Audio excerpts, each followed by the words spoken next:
jangan sekali-kali kamu tinggalkan setelah kamu sholat, setelah mengucapkan salam tadi, supaya kamu mengatakan Allahumma a'inni ala dzikrika wa syukrika wa husni ibadatik. Ya Allah, a'inni, tolonglah saya. Bapak hadirin sekalian dan ibu sekalian, apa yang Allah perintahkan kepada kita, kita tidak akan mampu melakukannya kalau tidak minta tolong kepada Allah. Maka doa ini insya Allah udah hafal semua ya. Nah, doa ini la tada'anna, sebagaimana Rasulullah memberikan wasiat kepada Mu'adz bin Jabal, jangan sekali-kali kamu tinggalkan kalimat Allahumma a'inni, ya Allah tolonglah saya.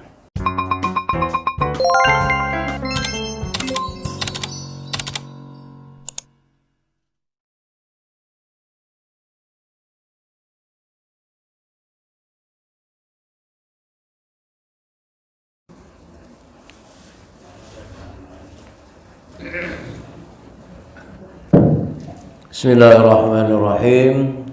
Assalamualaikum warahmatullahi wabarakatuh.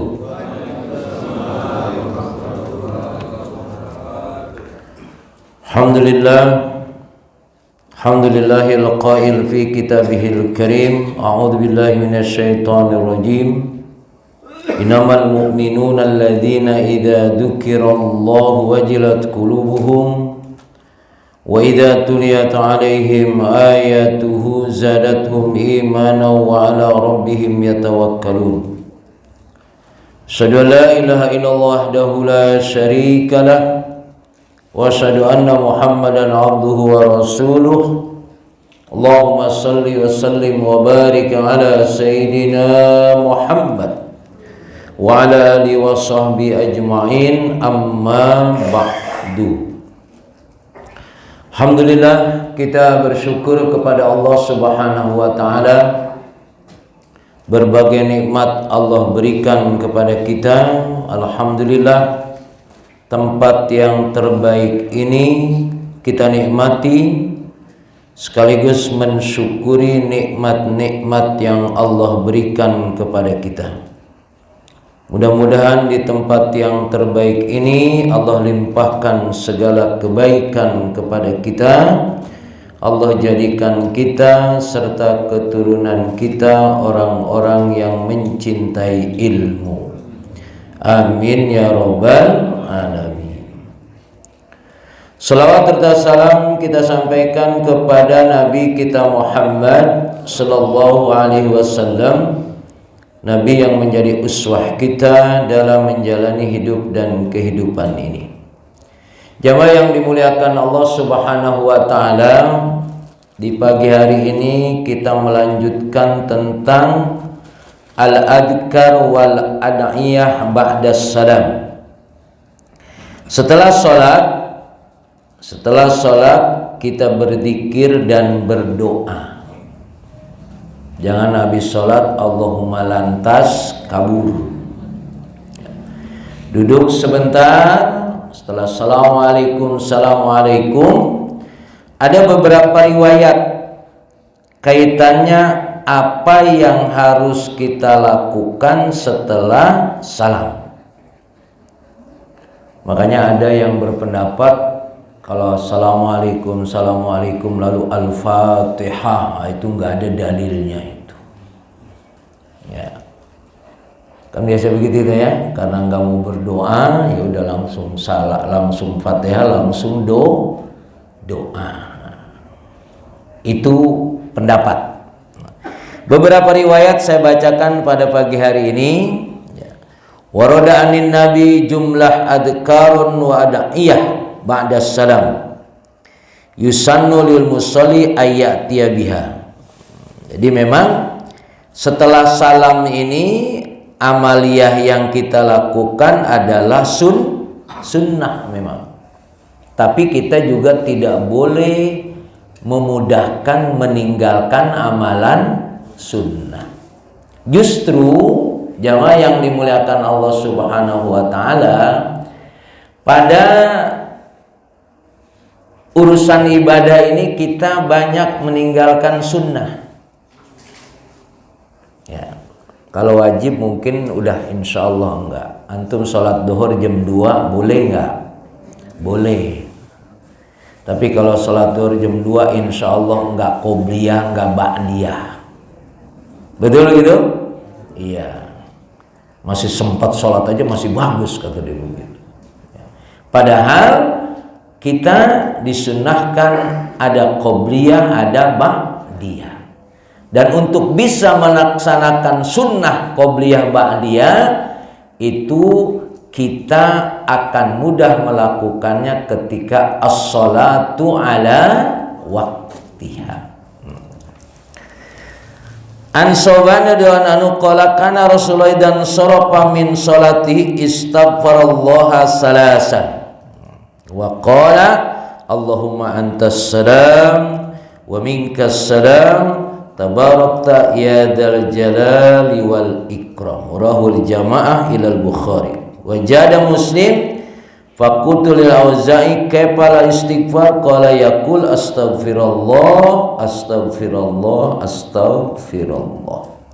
Jadi setelah salam, ya, setelah salam dikatakan dalam riwayat ini Nabi beristighfar 3 kali. Istighfarnya mau yang panjang boleh, yang pendek boleh, tapi posisinya setelah salam. Ini istighfarnya sambil lari. Ya. Ketika istighfar itu, ya, astagfirullahaladzim. Kalau yang biasa kita lakukan sebetulnya itu sudah menjadi kebiasaan. Sebetulnya kalau ditanya susunannya apa begitu? Kalau kita bisa astagfirullahaladzim, la ilaha wahdahu la syarikalah sampai akhir. Allahumma antas salam wa minkas salam wa ilaika yaudus salam sampai akhir, kan gitu kan ya? Apakah memang susunannya begitu yang Rasul baca? Saya melihat tidak begitu. Itu sudah menjadi susunan kebiasaan para ulama saja, sudah sistematis. Tapi kalau dalam riwayatnya, pertama yang saya bacakan tadi, begitu kita selesai mengucapkan salam, kita istighfar. Lalu di dalam hadis ini, setelah istighfar, Allahumma antas salam wa minkas salam sampai akhir. Itu riwayat yang pertama. Artinya, karena kan kita ini udah begitu sibuk, kadang-kadang mana cari dzikir yang paling pendek habis sholat, biar cepet-cepet kabul. Ya, ada. Maksudnya, makanya jangan sampai kita sama sekali tidak istighfar, sama sekali tidak dzikir. Kalau mau diambil satu, yaitu istighfar, setelah itu Allahumma antas salam minkas salam sampai akhir. Riwayat yang kedua, ini hadis-hadis ini menjelaskan tentang apa yang kita baca, dzikir apa yang kita baca setelah sholat atau setelah salam. Wa an Mu'adz bin Jabal anna nabiyya akhadha bi yadi yauman summa qala ya Mu'adz inni la uhibbuk. Faqala lahu Mu'adz bi abi anta wa ummi ya Rasulullah wa ana uhibbuk.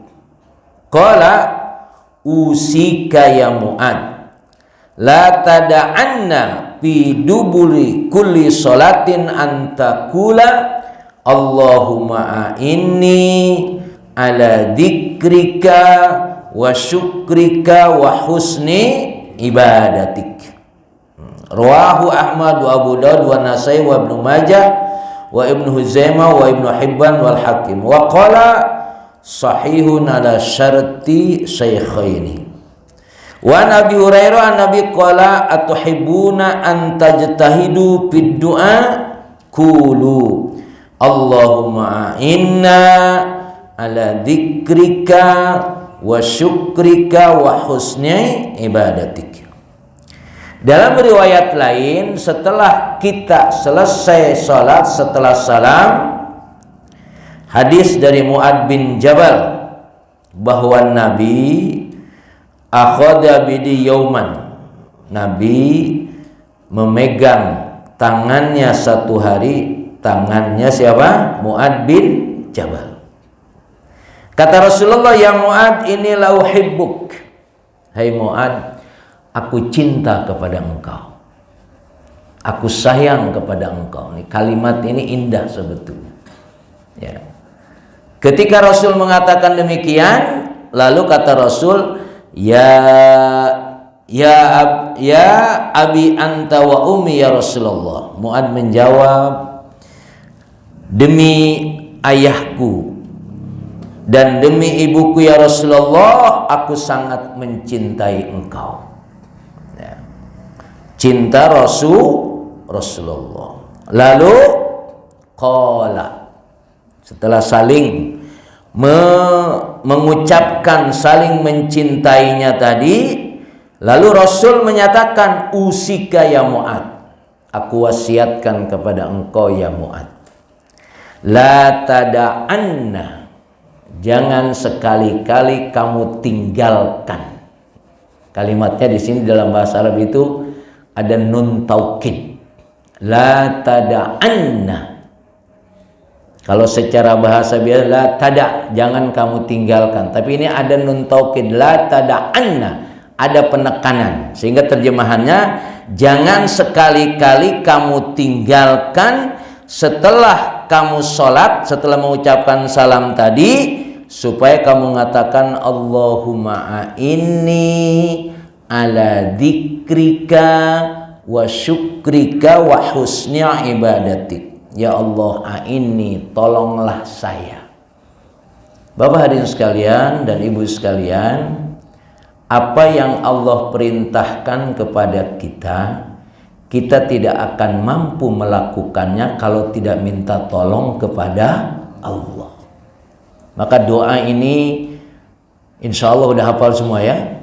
Nah, doa ini la tada'anna, sebagaimana Rasulullah memberikan wasiat kepada Mu'ad bin Jabal. Jangan sekali-kali kamu tinggalkan kalimat Allahumma a'inni, ya Allah tolonglah saya, ala dzikrika, agar saya selalu ingat kepada engkau, wa syukrika, dan agar selalu bersyukur kepada engkau, wa husnya ibadatik, dan selalu melakukan ibadah semakin hari semakin baik. Jadi ketika kita merasakan ada kesulitan, berat betul ini mau berangkat ke masjid ini, Masya Allah, padahal rumah tidak jauh-jauh banget, berat betul, tapi kalau ke mall jauh nyampe, nah, gitu kan. Ini masalahnya apa nih kalau begini? Kemana-mana nyampe, tapi ke masjid nggak nyampe. Allahumma ini ya Allah. Tidak ada yang bisa memberikan kekuatan kepada kita untuk datang ke tempat yang mulia kecuali Allah menolong kita. Makanya kan ketika mendengar suara adzan, hayya 'alas shalah, hayya 'alal falah, la haula wala quwwata illa billah. Tidak ada daya dan kekuatan kecuali hanya engkau. Dengan kata lain, saya tidak bisa datang ke masjid sesuai dengan panggilan muadzin, mari sholat, mari menuju kemenangan, kalau Allah tidak memberikan kekuatan.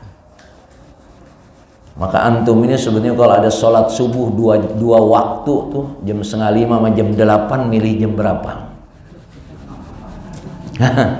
Tuh, rata-rata jam 8 ya. Karena jam 4:30 lagi asik-asiknya tidur. Tapi ternyata bisa bangun. Alhamdulillah. Akhirnya nyampe ke masjid, sholat berjamaah, ikut taklim. Makanya ketika ustadz ngomong, antum tidur lagi. Nggak apa-apa, memang tekor. Ya, Makanya kalau taklim subuh yang sabar siapa? Ustadznya. Gua ngomong lu tidur. Ya.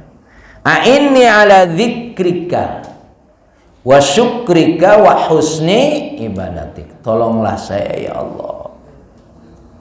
Saya tidak mungkin selalu berzikir kepada Engkau. Tidak mungkin saya bersyukur kepada Engkau. Tidak mungkin ibadah saya semakin hari semakin baik kecuali Engkaulah yang menolong saya. Gitu ya. Jadi itu pesan Rasulullah kepada Mu'adz bin Jabal. Dalam riwayat yang lain, an Abi Hurairah Nabi qala atuhibbuna an tajtahidu fid du'a. Apakah kamu mau bersungguh-sungguh dalam berdoa? Qulu Allahumma a'inna. Nah, kalau doanya nanti ya. Ini adalah zikirnya. Kalau doanya nanti adalah berubah jadi a'inna. Ya Allah, tolonglah kami. Bapak berdoa, tolonglah kami. Berarti tolonglah saya, istri saya, anak saya. Ya. Secara makna begitu. A'inna. Kalau a'inni tolonglah saya. Kalau a'inna tolonglah kami. Makanya dalam doanya Allahumma a'inna ala dzikrika wa syukrika wa husni ibadatik. Ketika Bapak Ibu Allahumma a'inna, ibu ingat sama suaminya, ingat sama anaknya, ingat sama cucunya, mantunya, orang tua kita. A'inna, tolonglah kami ya Allah. Karena bisa jadi ibu berdoa, istrinya, suaminya masih tidur. Ada begitu? Ada? Ya Allah. Suaminya berdoa, istrinya masih tidur. Orang saya head sih, kata istrinya begitu. Ya, makanya ibu yang head itu bukan berarti nggak boleh bangun subuh, nggak boleh bangun jam 3, bukan. Bangun saja, cuci muka, bersih-bersih, duduk, berzikir, bersolawat. Mentang-mentang head bangunnya jam 8, yang masak udah ada pembantu kan ya. Lah, manfaatkan waktu itu, karena waktu itu sangat berharga. Jadi jangan karena head bangunnya. Nah, kalau ibu-ibu ada alasannya, kalau bapak-bapak alasannya apa? Capek habis nyari duit ya. Pokoknya kalau alas tuh luas. Alas tuh luas. Jadi alasan apa aja bisa. Makanya alas luas. Jadi ketika berdoa, doa yang paling sungguh-sungguh kata Rasulullah, a'inna ya Allah, a'inna ala dzikrika wa syukrika wa husni ibadatik. Ini sudah mencakup ini. Ya. Makanya nanti setelah kita a'inna ala dzikrika wa syukrika wa husni ibadatik, ya. Setelah itu kita memperbanyak zikir. Ya. Harus ada waktu khusus untuk berzikir, menyebut nama Allah, bersolawat dan lain sebagainya. Karena kalau kita sudah berdoa ini berarti Allah akan memberikan kepada kita jawabannya. Maka ketika kita berdoa Allahumma a'inna ala dzikrika wa syukrika wa husni ibadatik. Zikirnya bukan hanya setelah sholat. Misalkan kita dianjurkan untuk beristighfar, wabil ashar hum yastaghfirun. Ketika kita bangun malam qiyamul lail, salat tahajud, kita dianjurkan ketika waktu sahur supaya beristighfar. Nah, itu dia waktu yang utama. Ya. Makanya nanti ada pertanyaan, zikir sama doa mana yang utama? Nah, Zikir sama doa. Doa itu artinya apa? Minta. Minta mulu. Ya kan kira-kira gitu ya. Maka tadi dibaca oleh imam tadi, fadkuruni adkurkum washkuruli wala takfur. Ingat sama aku ingat sama engkau. Ini meminta lagi, habis dikasih lupa.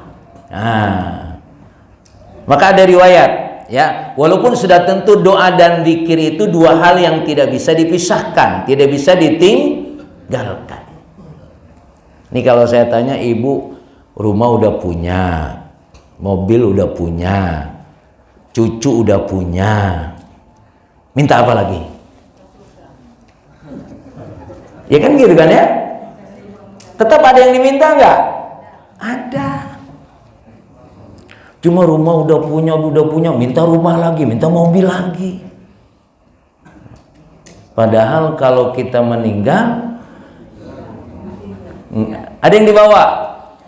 Nggak ada. Yang dibawa cuma amalnya. Ya, rumah nambah lagi, amalnya nambah kurang. Ya.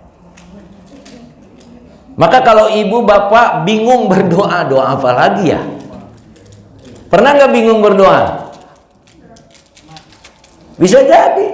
Nah, maka ada riwayat. Kata Rasulullah, man syagolahu dzikri an mas'alati a'taituhu fawqa ma'utiya as-sa'ilin. Siapa yang sibuk dzikir kepadaku, ya, sehingga dia nggak sempat minta, dzikir saja, nggak sempat minta. Atau itu kata Rasulullah, ini hadis qudsi ini, aku berikan kepada orang yang terus banyak berzikir sampai dia lupa minta, maka aku berikan kepadanya lebih banyak daripada yang rajin minta. Gitu ya. Bu, ibu nggak usah minta duit dah, dzikir aja sama suami. Coba. Dikasih nggak kira-kira? Pokoknya nggak usah minta duit, udah. Dzikir aja. Dzikir minta duit. Gitu. Dikasih nggak sama suami, coba? Kalau suaminya benar, bisa jadi dikasihnya banyak. Ini bini gua kagak minta duit sama gua nih. Ya. Mah, kok nggak minta duit? Nggak, dzikir aja. Kata Ustadz, kalau dzikir aja lupa minta, dikasihnya lebih banyak. Ini riwayatnya ya. Maksud saya adalah, karena kalau doa itu kan seperti perlu kekhusyuan. Bahkan orang doa kudu nangis kira-kira gitu ya. Tapi kalau zikir hanya kita berhubungan dengan Allah.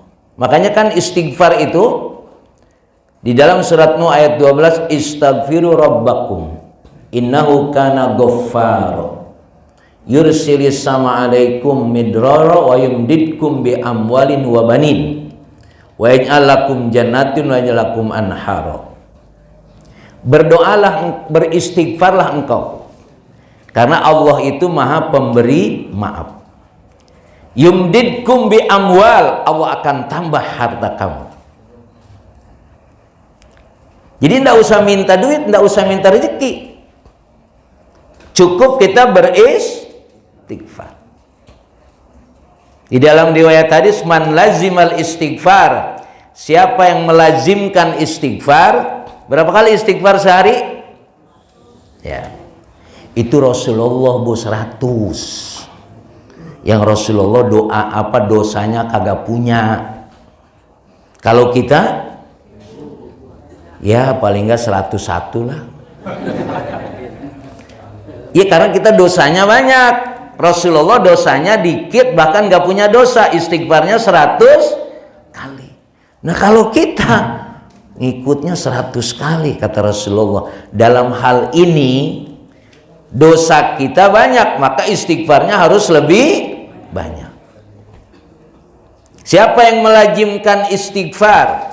Nah, tinggal ibu melazimkan, bapak melazimkan istighfarnya berapa kali sehari? Kalau habis sholat cuma berapa kali? 3 kali. Berarti harus punya waktu yang lain untuk beristighfar. Siapa yang melazimkan istighfar, Allah akan selesaikan segala urusannya,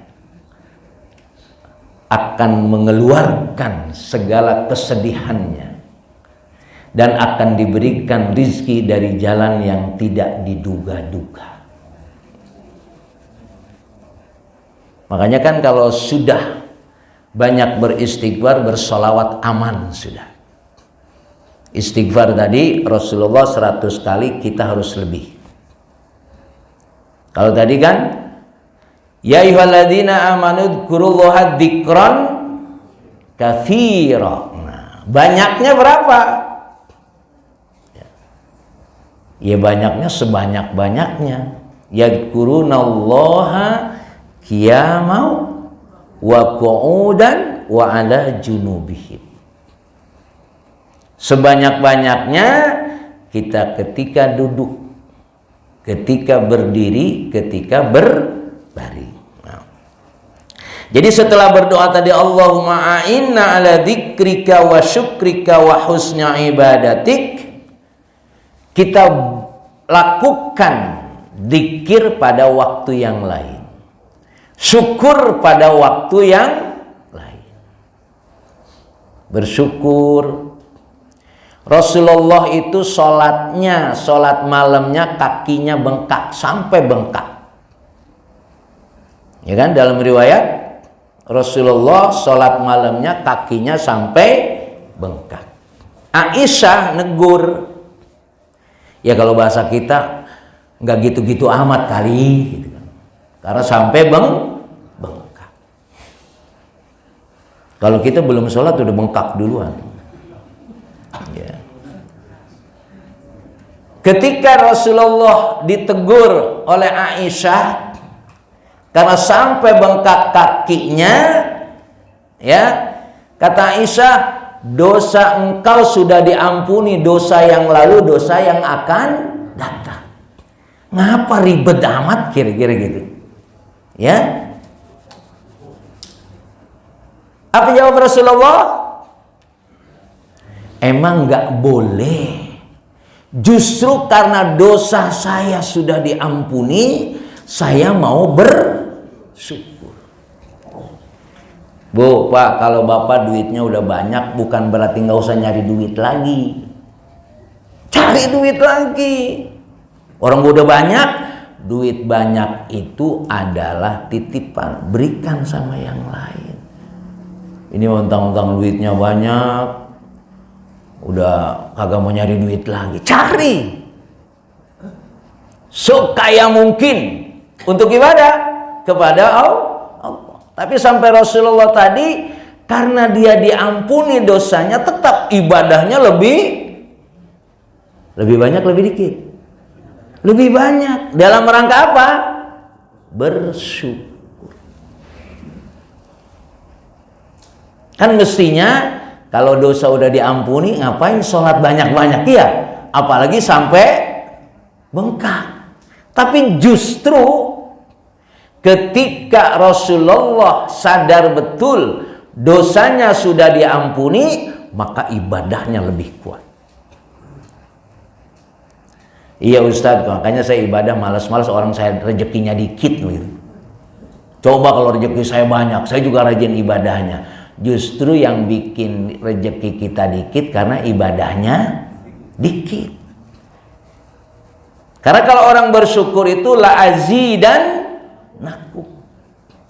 Jadi kalau kita merasa rezeki kita kurang, ya, karena memang bersyukurnya kurang. Apa bentuk syukur yang lain adalah dengan menambah amalan-amalan sunnah dalam ibadah. Coba perhatikan. Makanya saya katakan tadi, amalan-amalan ibadah kita yang masalah adalah sunnah. Kalau wajib enggak. Tadi sholat jam 2 boleh, ya. Tapi kita banyak meninggalkan qobliyah dan ba'diyah. Justru untuk menunjukkan rasa syukur kita kepada Allah, kita harus memperbanyak amalan-amalan sunnah. Sampai Rasulullah tadi, ya, kalau Rasulullah sih sholat tahajud bagi dia wajib, bagi kita sunnah. Sering nggak kita ninggalin sholat tahajud? Ustaz jangan nanya dah katanya. Maka minimal kan kita dianjurkan bangun sebelum subuh, paling tidak sholat minimal 2 rakaat. Maksudnya apa? Mensyukuri dari nikmat yang Allah berikan. Nggak usah sampai bengkak dah kita mah. Tapi Rasulullah ditegur oleh Aisyah sampai bengkak karena bentuk mensyukuri. Jadi bentuk mensyukuri dari nikmat yang sudah Allah berikan kepada kita, kita lebih sungguh-sungguh. Ini mah banyak duit, ya mensyukurinya ke mall melulu. Ya, duhanya ya kalau ingat. Ya, makanya kalau mau ke mall sholat duha dulu. Berapa rakaat duhanya? 4. Dari TK sampai sekarang 4 aja. Nah, nggak naik-naik. Ya. Nah, naikkan ibadahnya. Apalagi ini kita sudah masuk kepada tahun baru 1447. Kita naikkan ibadah kita. Ya, mensyukuri. Muhasabah. Nah, maka kaitannya dengan setelah sholat ini, diantaranya tadi. Jadi apa yang sudah kita lakukan dalam keseharian kita, ini memang sudah menjadi kebiasaan. Cuma tadi itu, makanya jangan sampai, kalau belum, paling enggak kan begini ya, habis sholat astagfirullahaladzim 3 kali. Ya, mau yang panjang pendek terserah. La ilaha illallah syarikalah lahul mulku sampai akhir. Kalau subuh itu 10 kali riwayatnya. Subuh, maghrib dan asar. La ilaha illallahnya berapa kali? 10 kali. Subuh, maghrib dan asar. Setelah itu Allahumma antas salam wa minkas salam sampai akhir. Nah, baru di situ Allahumma antas salam, habis itu boleh jalan. Setelah kalimat Allahumma antas salam, maka posisi duduknya kan berubah. Kapan berubah posisi duduk itu? Tadi setelah Allahumma antas salam wa minkas salam wa ilaika ya'udus salam fa hayna rabbana wa adkhilna jannata darus salam tabarak tarabang tiadalnya, baru berubah posisi duduk. Kalau imam itu berubah ke sebelah kanan atau berhadapan dengan makmum. Itu sunnahnya. Ada juga tadi kalau assalamualaikum wassalamualaikum langsung kabur. Nah itu. Maka tahan dulu, tahan. Apalagi setelah itu baca kulhu 3 kali. Al-Falaq, An-Nas, ayat kursi, dan 2 ayat akhir surat Baqarah. Bisanillahi ma fis samawati atau dari amanar rasul. Itu kalau itu belum, jangan pergi dulu. Ya, usahakan. Ya. Karena kalau saya melihat kalau ada orang biasanya yang habis assalamualaikum langsung kabur, dia bingung gue mau baca apa nih. Bisa jadi. Atau tidak membiasakan. Ya. Subhanallah, subhanallah, itu riwayatnya kan jelas. Kalau orang habis sholat baca ayat kursi, ya, itu kalau mati nanti insya Allah langsung masuk surga. Maka jangan lupa baca ayat kursi. Ya. Orang kursi berebut, ya, kita ayat kursi aja kita pegang. Ya. Itu riwayatnya. Saya baca ada yang terakhir nih. Supaya man qara'a ayatal kursi duburi kulli sholatin lam yamna'hu min dukhulil jannah ila ayyamut. Siapa yang membaca ayat kursi setelah sholat, tidak akan ada yang menghalanginya masuk surga. Ayat kursi, ayat bangku. Kursi itu kan bangku. Ya. Jadi jangan sampai lupa tadi. Makanya tadi susunannya begitu ya. Kulhu, al-falaq, anas, ya. Ayat kursi, amanah rasul, subhanallah, subhanallah, subhanallah. Nggak mau berdoa, udah itu beres semua, udah ada di situ, udah pahalanya udah banyak. Untuk supaya kita merasakan dekat dengan Allah. Nikmati dulu tuh habis sholat, tenang dulu, tenang. Ya, habis sholat langsung buka WA. Saya kira itu jam 6.50 ya, udah lewat nih. Ya, jam 5. Jadi ini beberapa hal yang saya sampaikan kaitannya dengan setelah sholat.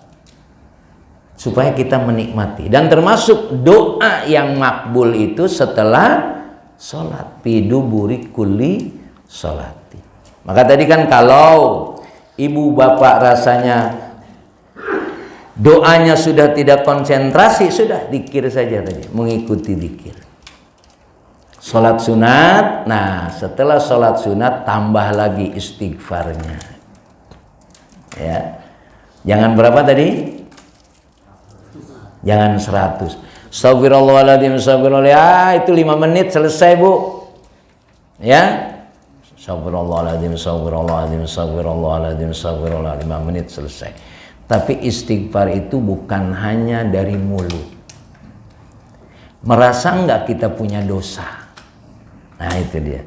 Ketika baca astagfirullahaladzim, nah, yang kemarin-kemarin, ya, itu kita ingat. Kita tidak bisa melakukan waktu yang terbaik dalam ibadah. Kemarin saya sholat duhur 2:30. Itu pasti kalau sholat duhur 2:30 istighfarnya lama apa sebentar? Boro-boro istighfar. Ya, makanya ditambah waktu yang lain. Astagfirullahaladzim. Makanya nanti ada istilah kita harus bisa menghukum diri kita. Umar bin Khattab ketika dia meninggalkan sholat asar tidak berjamaah, gara-gara apa? Gara-gara ngontrol kebun kurmanya, ketinggalan sholat asar berjamaah. Lalu Umar menghukum dirinya. Dalam bahasanya ada menghukum. Kita harus berani menghukum diri kita. Dengan apa? Dengan mensodakohkan kebun kurmanya. Ini gara-gara kebun kurma saya tidak sholat asar berjamaah. Bapak kalau ketinggalan sholat berjamaah, Bapak bayar itu kafaroh. Ya. Jadi kita harus bisa menghukum diri kita ketika kita meninggalkan sesuatu yang mestinya kita lakukan, walaupun tadi sunnah. Ini contohnya Umar tadi. Ya, Bapak kalau ketinggalan sholat berjamaah ngapain? Ya, lagian saya baru nyampe udah adzan aja. Gitu ya? Kafarah. Infaknya dinaikin nih gara-gara gua nggak bisa berjamaah, gua udah 100.000, biasanya sih 1.000. Ya, menghukum diri sendiri. Jadi ketika kita punya kesalahan itu yang dihukum siapa? Kita sendiri sebelum dihukum oleh Allah Subhanahu wa taala. Ini mah korupsi cengar-cengir aja. Bangga jadi koruptor. Nah, meninggalkan sunnah saja kita harus berani tadi, ya, membayar kafar. Paling tidak menambah istighfar. Saya kira ini mudah-mudahan bermanfaat. Assalamualaikum warahmatullahi wabarakatuh.